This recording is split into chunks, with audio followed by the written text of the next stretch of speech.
Sinabi ng Department of Energy na tuloy pa rin ang 10 piso kada litrong fuel discount para sa mga pampublikong sasakyan sa ilang gasolinahan sa buong bansa.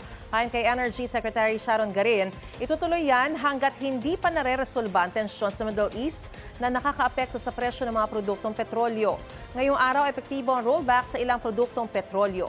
Mahigit 2 pesos sa kada litro ng kerosene, 73 centavos sa tapyas o ang tapyas sa kada litro ng gasolina at 60 centavos sa diesel. Ang Land Transportation Franchise and Regulatory Board o LTFRB magsusulong ng hiwalay na 20 pesos kada litrong fuel subsidy para sa mga PUV. Gayun din ang interim fare hike o pansamantalang taas singil sa pasahe para sa lahat ng uri ng PUV. Hindi pa raw matukoy ng LTFRB kung magkano ang taas pasahe dahil iba-iba ang hinihingi ng mga PUV. Pero para sa Grupong Manibela, kailangan na ng mas permanenteng solusyon dahil matagal na nilang nahihirapan ang mga tsuper.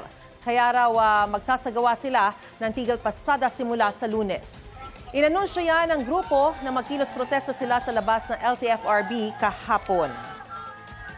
Kung hindi tayo mapapakinggan at hindi maibibigay itong fare increase na ito, mas malaking transport strike, mas malalaking protesta, lalong-lalo na po dito sa NCR at sa buong Pilipinas. In the meantime, meron silang prayer for provisional fare increase. Lahat yan, across the board. So yan yung aming i-compute ngayon, babalansin natin base rin sa aming konsultasyon. Pagkano kakailanganin natin? Around 4.5 billion. 4.5 billion. 4.5 billion. For the across the board yan, no? For 1 month.